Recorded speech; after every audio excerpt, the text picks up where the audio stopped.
Prueba a ver si me doy cuenta. Demasiado bueno. Sí, ¿no? Prueba a ver si me doy cuenta de qué es. Avisate cuando hacemos ahí. Pará, yo la activo, por favor. Mejor así la obra que tiene que pasar. ¿Ya lo, ¿Está bien ahí? ¿Ya lo prendió? No sé.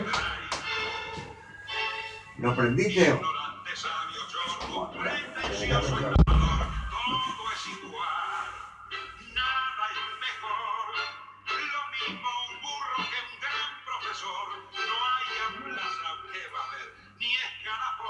Buenas tardes, oyentes de Gente en Obra, ¿cómo están ustedes? Hoy nuevamente tengo el gusto de presentarles a ustedes al muerto, que vino acompañado con un gran compañero y amigo de la casa. Bueno, muerto, presentalo vos. La audición pasada trajimos acá al tambero, fue una audición, me parece, muy positiva. Sí. Incluso la rescataron hasta Caos en la Red, que eso lo editan en España. Mira. Y reciben miles de visitas, ¿no? Y hoy, siguiendo el hilo, ¿no? Me gustaría hacer una reunión para Raúl Sendic, Raúl Bebe Sendic. Me parece muy buena idea. Y para eso trajimos acá a Jorge Ramada, que es una persona que estuvo muy vinculada a Raúl Sendic y que nos va a transmitir. El tema es el siguiente que yo quiero desarrollar, es la vida y las ideas de Raúl Sendic, ¿no? Dejarlo en claro quién fue y cuáles eran sus ideas. ¿Qué te parece, Jorge, de cómo empezar? Bueno, saludo para toda la audiencia. Se hace difícil, sobre todo después que habló el tambero, hablar, pero bueno.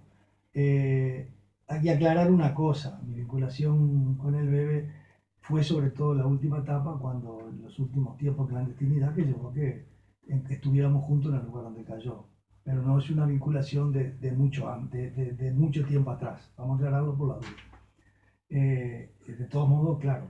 Bueno, pero mamaste sí, claro, lo que él pensaba. De alguna manera mi integración al movimiento es un reconocimiento a todo lo que fue el trabajo hecho por él.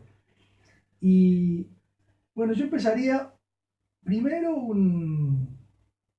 lo que decías, de presentar un poco con lo que fue su vida y su compromiso, ¿no? Sin entrar en detalles de la militancia política, etc., me parece que lo que es central es como en determinado momento él asume el compromiso de luchar por los más humildes, por los más explotados, por los sectores marginados de alguna manera en aquel momento, que eran fundamentalmente los trabajadores rurales, para los cuales no regía ninguno de los derechos que se suponía que estaban establecidos en la Constitución. En algunos casos eran situaciones casi feudales, vivían dependiendo exclusivamente del patrón que los contrataba y que apenas no los precisaba, lo dejaba de lado y les pagaban con bono, y si no tenían cómo salir sino comprando en los comercios del patrón y todo eso. El Bebe sale a recorrer el interior con su capacidad de defensa de los trabajadores, porque había estudiado Derecho, había llegado hasta ser procurador, y sale a utilizar su título, su conocimiento universitario para defender a los más humildes. Y allá está en el arroz con el compañero Leguizamón, organizando a los trabajadores del arroz, va luego a organizar a los trabajadores de la remolacha, y la parte más conocida, que es la lucha por los cañeros, organizar a los cañeros de Bella Unión, que en esos momentos trabajaban en algunos ingenios que eran propiedad de gringos y a los cuales no se les respetaba casi ninguna de las leyes que les correspondían.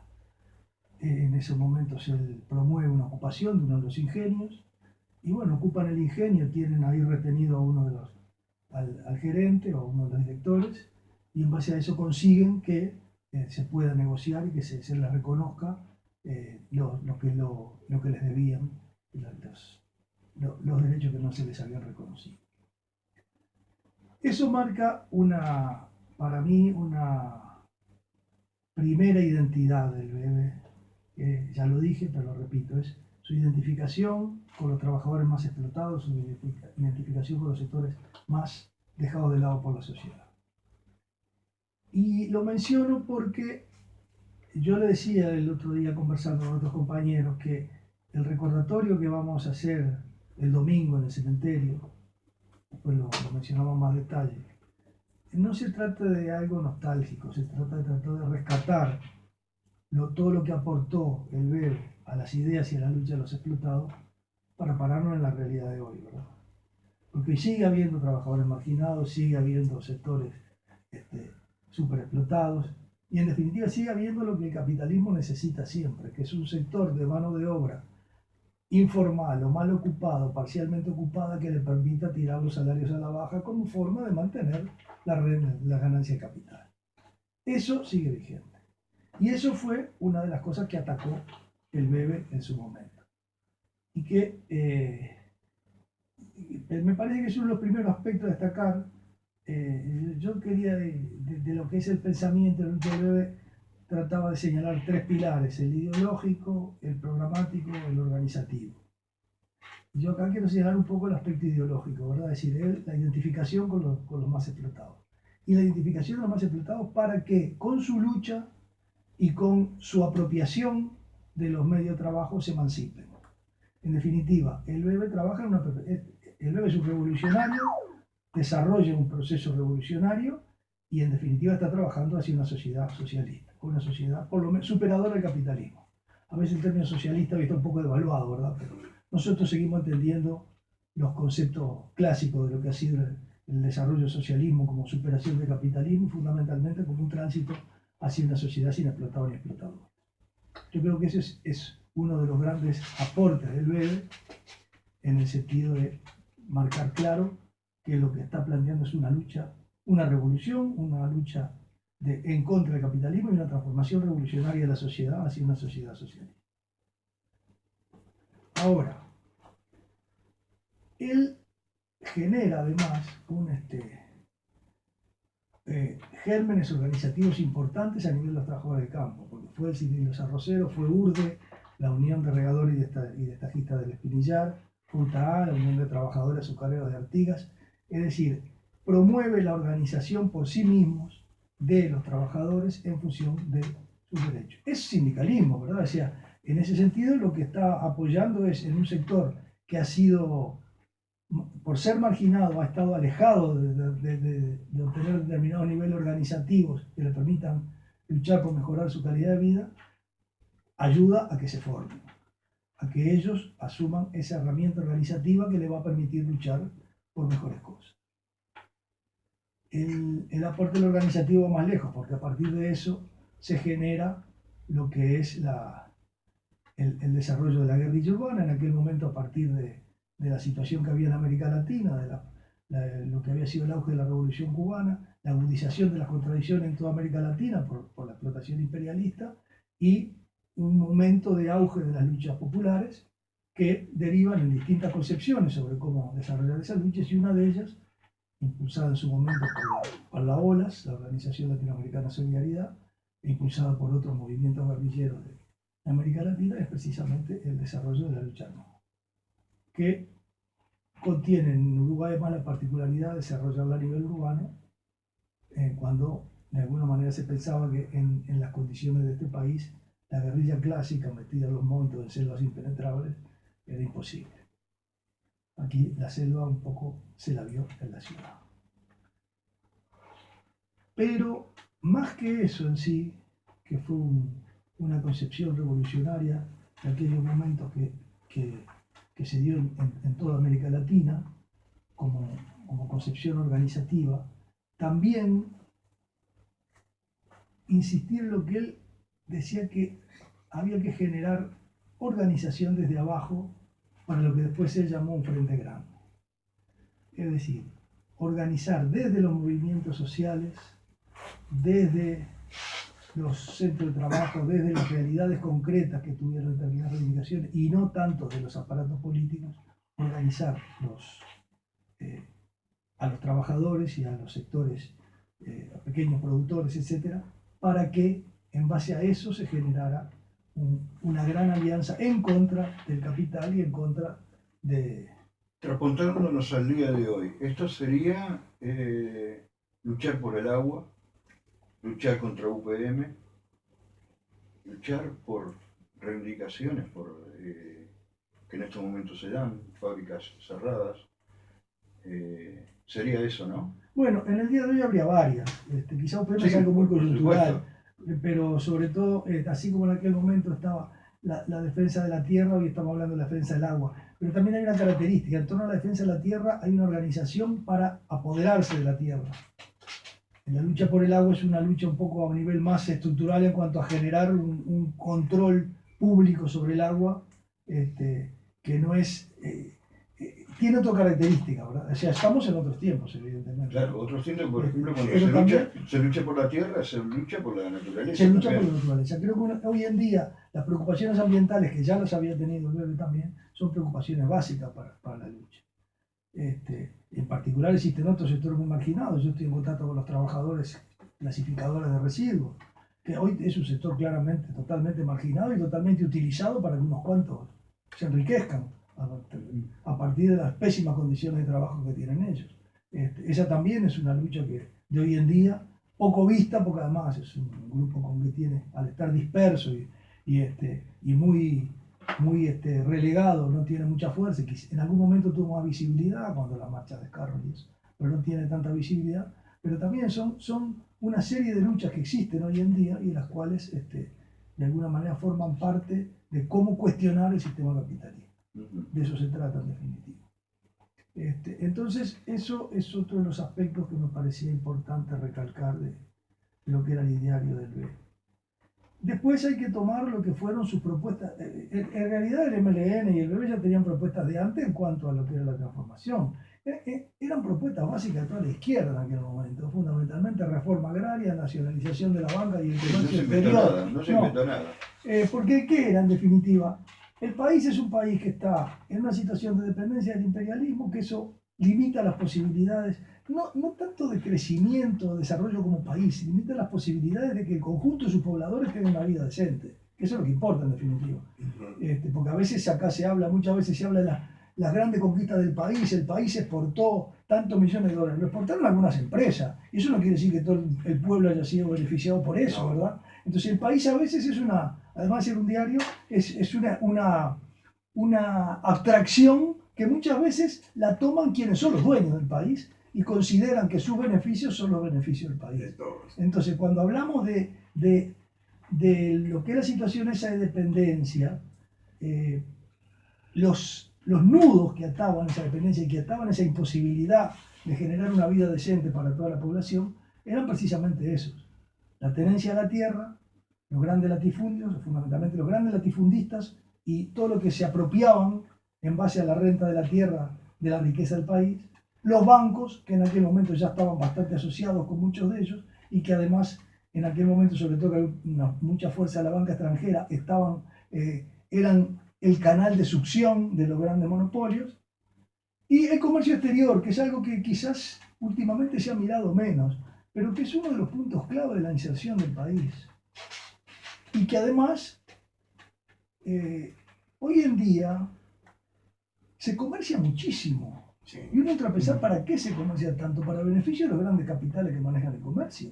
Porque acá se supone que estamos generando una serie de materias primas, bastante poco elaboradas, por cierto, porque acá exportamos soja, exportamos troncos y algunas veces, cada tanto exportamos alguna vaca en pie o cordero en pie, pero exportamos materias relativamente poco elaboradas, pero en gran cantidad, que generan un montón de dinero.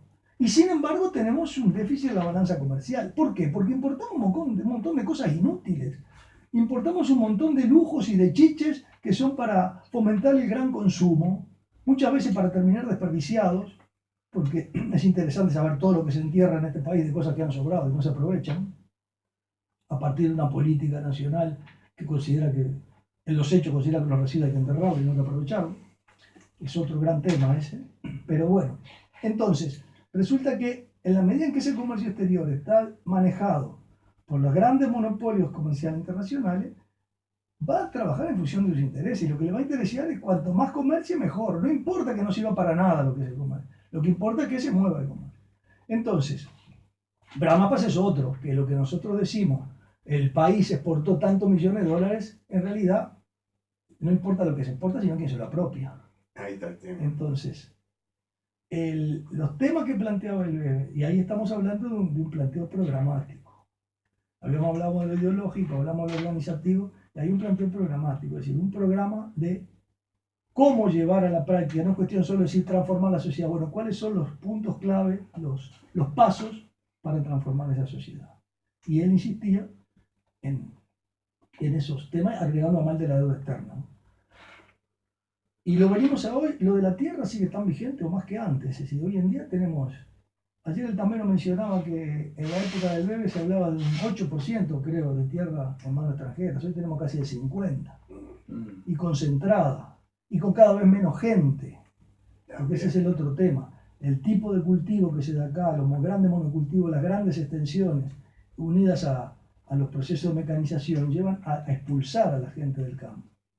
Entonces, es ese tema, el tema de quién posee la tierra, o quién la ocupa para trabajarla y con qué sentido productivo, es una de las bases de la transformación. Eso fue lo que se llamó históricamente reforma agraria, eso fue lo que en parte hizo Artigas en su momento y que fue luego traicionado y dado vuelta hacia atrás por los primeros gobiernos de la época, empezando por Rivera y Lucas Oves. Es decir, toda esa idea de asentar al trabajador en el campo para que produzca fundamentalmente para su subsistencia, pero además para generar un excedente que permita generar otras actividades en el país. Eso hoy en día está en grandes extensiones, la mayoría extranjeras o buena parte extranjeras, que son las que se llevan la renta de la tierra como primera cosa. La renta de la tierra sigue siendo uno de los factores de mayor ganancia, de mayor acumulación de riqueza, y que es más, a tal punto que buena parte de los ojeros no son, de los que plantan las hojas, riendan, y en realidad el dueño del campo es lo que se lleva la renta, casi sin hacer nada. Es decir, yo veía la otra vez un comentario que algunos de los que cuestionan los planes del Mides, que dicen el gobierno le da plata a unos atorrantes, es cierto, el gobierno le da un montón, o el Estado le da la situación económica le da un montón de plata a unos cuantos atorrantes que lo único que hacen es tener un montón de tierra y llevarse muchísima más plata que lo que se llevan algunos de los pobres marginados a los que el Mides les otorga una pequeña cantidad de dinero. Entonces, hay que ver bien dónde están los conceptos y, en general, claro, todo concepto, toda idea responde a una concepción de clase. Cada clase ve las cosas según su óptica y las clases dominantes tratan de imponer su óptica a toda la sociedad. Entonces, largan esos conceptos y los repiten los medios de difusión masivos más grandes que están también a su servicio y que nos envenenan con un montón de noticias y campañas, porque muchas veces no son noticias, son campañas en base a 2 o 3 cosas. Entonces, todo eso... Muchas veces financiado por el propio Estado. Muchas veces financiado por el propio Estado, desgraciadamente, sí, claro, es cierto. Entonces, sí, no, los grandes medios de televisión de este país tienen un poder enorme y hay que escucharlos para ver cómo orientan las cosas, cómo son capaces de generar climas con determinadas cosas y obviar otras. Me voy un poco del breve, pero voy a poner un ejemplo que para mí es muy claro. Está bien. En el año 2017 que tuvimos estadísticas, el número de muertos por accidente de trabajo fue el doble de los muertos por rapiña. Sin embargo, para la televisión, la inseguridad fue la que hay en las calles, no la que hay en los centros de trabajo. La mayor inseguridad que hay en este país está en los centros de trabajo. El hombre que entra a trabajar muchas veces no sabe si va a salir con vida. Ya este año me decían los trabajadores de camión que han tenido más accidentes mortales que el año pasado. Creo que el año pasado tuvieron 14 muertos en el año y este año ya van 5 en lo que va del año o algo así. Y eso muchas veces tiene que ver con el transporte de troncos, fundamentalmente, pero sobre todo con un esquema perverso que los hace trabajar en función de rendimiento, o sea, se le paga por viaje o se le paga por kilómetros, entonces muchas veces los trabajadores trabajan un enorme montón de horas y por eso se dan los accidentes, que son muchísimos más que los que sabemos, porque a mí me decían que 2 o 3 camiones se desbarrancan por día, lo que pasa es que muchas veces simplemente se caen las cosas y no pasa más nada, pero eso es la realidad, y bueno, de esa inseguridad no se habla, porque la campaña de la televisión está enfocada hacia allá. hacia generar Y el se clima enoja. de miedo en la ciudad. Entonces, más, ha habido casos emblemáticos ignorados totalmente. La muerte de un trabajador en un monte hace alrededor de un año y medio, que siempre me acuerdo porque fue casi simultánea la muerte de una persona que quiso defender a una amiga de su mujer y la mataron a rapiñero y que estuvo un mes en la televisión. Por esos días murió un trabajador aplastado por un grapo, esas máquinas que agarran los troncos en un monte, que en general muchas veces se trabaja con poca luz o terreno en mal estado o dificultad de manipulación, lo aplastó. Y la noticia de su muerte solo salió con un mísero aviso funerario en un diario de, creo que era Mercedes, de la ciudad donde él vivía. Fue la única referencia que hubo. de su muerte. Me acuerdo hace unos meses atrás, hace un año atrás, los 3 muchachitos que murieron en una explosión, En la explosión. de fuego, de una fábrica de fuegos artificiales, que también. También. Sí. Es bueno, pero Sí. eso se da también diariamente. Eso se da. Por eso digo, entonces, si bien no fuimos del tema que estamos hablando, yo lo que quiero señalar es cómo hay toda una orientación de los que mandan a la sociedad para generar determinadas ideas. Y el bebé trató de denunciar eso, de alguna manera deschavar esas cosas, tratar de buscar que los trabajadores comprendieran cuál era su realidad, ¿verdad? Ahora, estas Entonces, luchas hay que canalizarlas dentro del Estado o, por ejemplo, si yo gano 18.000 pesos, como lo ganan 850.000 trabajadores uruguayos, según las estadísticas y datos del INE, ¿estas luchas las tengo que canalizar a través del Estado? O tal vez la lucha es fuera del Estado. la lucha... Según las enseñanzas del bebé, ¿qué haríamos? Lo que el bebé enseña a organizarse y luchar y reclamar ante los organismos correspondientes sus derechos. Y si cuando los organismos correspondientes no Y responden, organizarse, me tendría que organizarse. y de alguna Si manera yo gano asumir 18.000 pesos, organizarme con otros 850.000 trabajadores y seríamos potencialmente una fuerza. Bueno, en muchos lados están organizados a través de los sindicatos. Lo que pasa es que la capacidad de negociación muchas veces no pasa de mejorar un poco el salario. Y todo, claro. Y muchos trabajadores aún no asumen, porque eso también es importante, la conciencia de que es posible apoderarse de los medios de producción por parte de la Asamblea y hacerlo funcionar. Y hay ejemplos, como lo han hecho Pero los claro, trabajadores. sí. Hay ejemplos, pero ya ves que cuando ahora los trabajadores del gas plantean hacer el control obrero sobre la empresa que Petrobras está fundiendo, se pone el grito en el cielo. Y el primero que sale a poner el grito en el cielo es el Poder Judicial, que es uno de los centros de poder más establecido y que más conspira neurálgico contra todo lo que son derechos de los trabajadores. El Poder Judicial es una traba enorme. Y aquí, en el caso de concreto del trabajador del gas, es clarísimo. Antes de irnos, Yo quería me gustaría hablar una de cosa que más. el domingo, nos faltan 2 minutos. Contame lo que vamos a pasar el domingo. Quisiera dos cosas. Lo del domingo, para que no se pierda. El domingo, a partir de las 11 de la mañana, en el cementerio de La Teja, está el recordatorio por los 30 años de la muerte del bebé. Ahí vamos se van a contar todos los compañeros que hemos convocado, se van a leer unos poemas y quizás una pequeña oratoria, para luego ir calculamos que alrededor de las 13 horas, a la plaza, aún llamada La Fone, marchamos hacia ahí, hacia la plaza que queda en Carlos María Ramírez A la Heredia, plaza Raúl Sandic. plaza que queremos que se llame Raúl Sandic. Por ahí va a haber una conversación general, va a haber actuar artístico, va a actuar Ezequiel Facioli, ¿no? Paolo, que no se le apellido, un actor popular, va a estar Falta y Resto, quizás haya alguna otra intervención. Bueno, pero a falta de resto lo conocemos. Sí, y lo otro que quería decir, porque al final se me quedó, yo comenté que había estado en los últimos periodos ante la última detención del bebé. Yo quiero remarcar algo muy importante de esa época.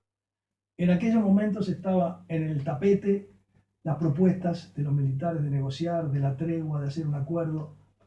Y en definitiva, yo quiero recalcar lo que fue la postura del bebé en aquel momento, de ser clarito de que ahí lo que estaban buscando los militares era su prestigio para encaramarse en el poder. Que su propuesta de negociación de lo que fuera era falsa, era simplemente una maniobra para terminar de desmantelar el movimiento. Porque una vez que ellos decretaran por liquidar el movimiento, iban a dar la otra etapa, que era el poder. Eso mismo se dio a través de los comunicados 4 y 7, porque también mucha parte de la izquierda no comprendió el sentido que tenía, que eran un caramelo para que algunos se endulzaran y que ellos obtuvieran cierto prestigio para llegar al poder. Esa idea el Bebe la tuvo clara y en su momento elaboró una contrapropuesta de planes de reforma agraria y de reforma pesquera para presentar a los militares, porque dijo, si es cierto que quieren hacer los cambios que nosotros queremos, tendrían que aceptar esto, pero estoy seguro que no lo van a aceptar. Y así fue. Quiero recordar, ¿qué les parece si este modesto programa se lo dedicamos al compañero Saracho? ¿Sí bien? Correctamente. Sí, Correctamente. Un luchador de Arriba las peluchas, que Saracho. falleció. Saracho vive. Saracho vive todavía en todos nosotros. Muchas gracias por tu palabra, por tu presencia, y estás invitado como siempre. Bueno, El muchísimas muerto gracias. de la casa. Está bien. Me acordé al final de esa parte. Volando. ¿Viste que nos interrumpimos? No, cuando me lo que